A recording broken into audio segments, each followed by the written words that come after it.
ଆଞ୍ଚଳିକ ପାଣିପାଗ ବିଭାଗରୁ ମିଳୁଥିବା ସୂଚନା ଅନୁଯାୟୀ ରାଜ୍ୟରେ ପୁଣି ଫେରିଛି ଗ୍ରୀଷ୍ମ ପ୍ରବାହ। ଖବରଟି ଜାଣିବା ପୂର୍ବରୁ ଆପଣ ଆମ ଚ୍ୟାନେଲକୁ ନୂଆକି ଆସିଥିଲେ ଚ୍ୟାନେଲକୁ ଗୋଟେ ସବସ୍କ୍ରାଇବ୍ କରି ବେଲ୍ ଆଇକନକୁ ଅନ୍ କରନ୍ତୁ, ଯାହାଦ୍ୱାରା ଯେବେ ବି ଯେତେବେଳେ ବି ପାଣିପାଗର ସଠିକ୍ ଖବର ଆପଣଙ୍କ ପାଖରେ ସର୍ବପ୍ରଥମେ ପହଞ୍ଚିବ। ଚାଲନ୍ତୁ ଡେରି ନକରି ଖବର ଉପରେ ନଜର ପକାଇବା। ରାଜ୍ୟରେ ପୁଣି ଫେରିଛି ଗ୍ରୀଷ୍ମ ପ୍ରବାହ। ପାରଦ ଉପରମୁହାଁ ହେବା ସହ ବଢ଼ୁଛି ତାତି। ଏପରିକି କେତେକ ସହରର ତାପମାତ୍ରା 35 ଡିଗ୍ରୀ ଉପରେ ରହୁଛି। ଗତକାଲି ଶୁକ୍ରବାର ମାଲକାନଗିରି ତାପମାତ୍ରା 37 ଡିଗ୍ରୀ ଛୁଇଁଛି। ସେହିପରି ଟିଟିଲାଗଡ଼, ଭବାନୀପାଟଣା, ବୌଦ୍ଧ ଓ ବଲାଙ୍ଗୀରରେ 35 ଡିଗ୍ରୀ ଉପରେ ରହିଛି ପାରଦ। ଏହା ସହ ଆଗକୁ ଆହୁରି ତାତି ବଢ଼ିବ। ତାପମାତ୍ରା 3ରୁ 5 ଡିଗ୍ରୀ ବଢ଼ିପାରେ। ପାଣିପାଗ ବିଭାଗ ଏନେଇ ପୂର୍ବାନୁମାନ କରିଛି। ଖାଲି ଦିନ ନୁହେଁ, ରାତି ତାପମାତ୍ରା ବି 2ରୁ 3 ଡିଗ୍ରୀ ବଢ଼ିପାରେ ବୋଲି ପାଣିପାଗ ବିଭାଗ କହିଛି। ଆଜି ଅର୍ଥାତ୍ ଶନିବାର ଟିଟିଲାଗଡ଼ ଓ ମାଲକାନଗିରିରେ ତାପମାତ୍ରା 38 ଡିଗ୍ରୀ ଛୁଇଁପାରେ।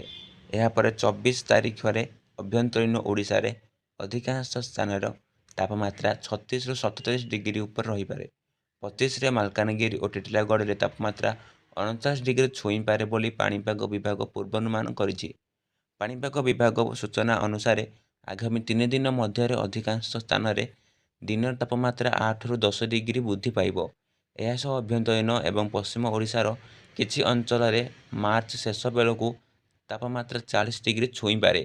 ଏହାପରେ ଆଗକୁ ରାତିର ତାପମାତ୍ରା ମଧ୍ୟ ବୃଦ୍ଧି ହେବ। ଆସନ୍ତା 5 ଦିନ ପର୍ଯ୍ୟନ୍ତ ରାଜ୍ୟରେ ପାଗ ମୁଖ୍ୟତଃ ଶୁଖିଲା ଓ ଖରାଟିଆ ରହିବାକୁ ଥିବା ବେଳେ 25 ତାରିଖ ଦିନ ସୁନ୍ଦରଗଡ଼, କେନ୍ଦୁଝର, ମୟୂରଭଞ୍ଜ ଓ ବାଲେଶ୍ୱର ଜିଲ୍ଲାର କିଛି ସ୍ଥାନରେ କାଳବୈଶାଖୀ ଜନିତ ସ୍ୱଳ୍ପ ବର୍ଷା ହୋଇପାରେ।